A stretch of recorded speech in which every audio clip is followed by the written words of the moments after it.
Good morning, everyone. I wanted to share a quick video on how to use DocuSign for gathering electronic e-signatures. First thing you want to do is go to DocuSign.com.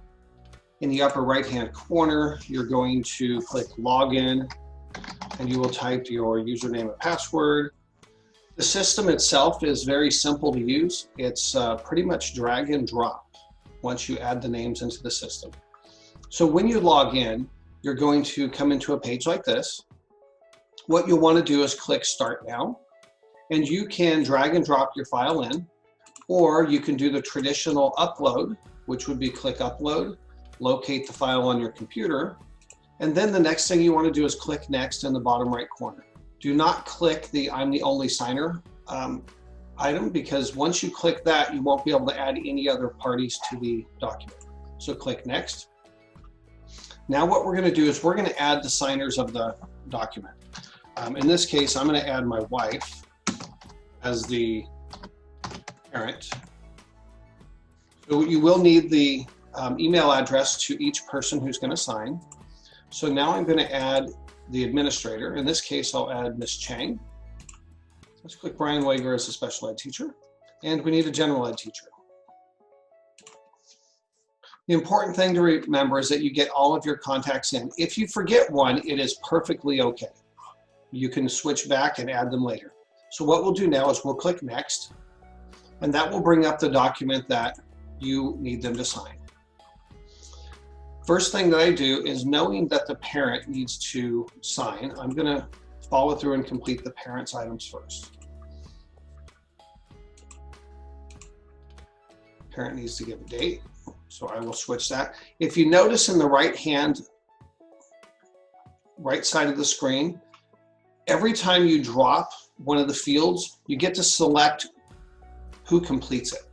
So right now I've completed the parent signature and parent date. I'm going to do an initial up here for the parent. And now what I'll do is add the administrator. We know the administrator was Ms. Chang. We'll add a date.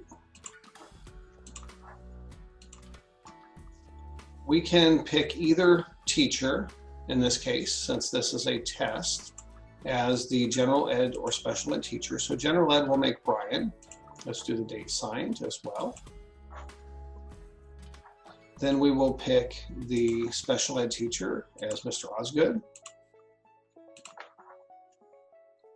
And then we'll add the date signed over there as well.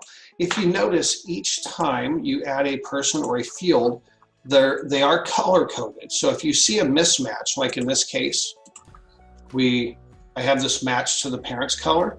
What would happen is when the parent signs, it'll complete the date for the special ed teacher. Since we don't want that, we want to make sure all the colors match up. Since we have everything in that we need an initial here. That is for the parent. Go back and change it to match the parent. And we'll hit Next again. At this point in time, we can put for the subject of the email, please sign the IEP document electronically. Or you can type whatever you want. You can add an additional message. I always click Send Automatic Reminders. What that does is if someone has not signed the document within 2 days, in this case, it will constantly send a reminder until the document has been signed. If we look over here on the right, again, it tells us all the signatures, who are the recipients and who participated in the meeting. We can hit Preview. That will open up a screen for us to see the document.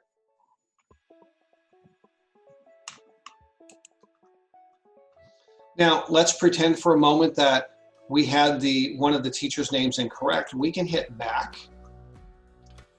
and go back again. Let's say, for example, it wasn't Brian who was the general ed teacher, it was John Faringa. What I can do is add my name in here.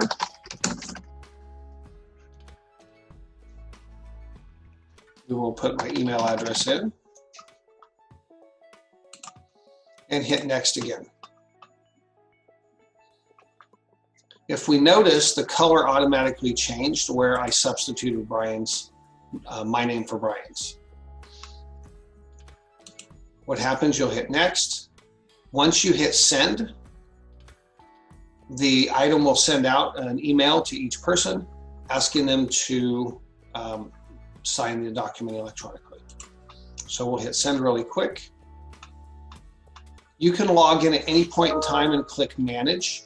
This is the document that we just sent right here. So it says here that I still need to sign.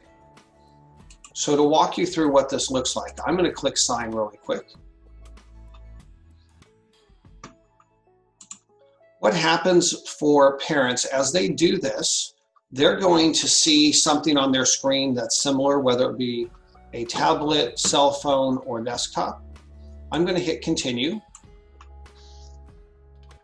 And I'm going to click here, sign. It already had my name and signature in here from another document. It puts today's date. I'm going to hit finish. And that will bring us back to the page and show that I've done my part.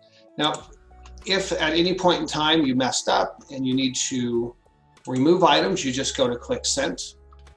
Click the little caret over here and you can click delete, void, correct, whatever you'd like to do. So let's pretend we're going to correct it.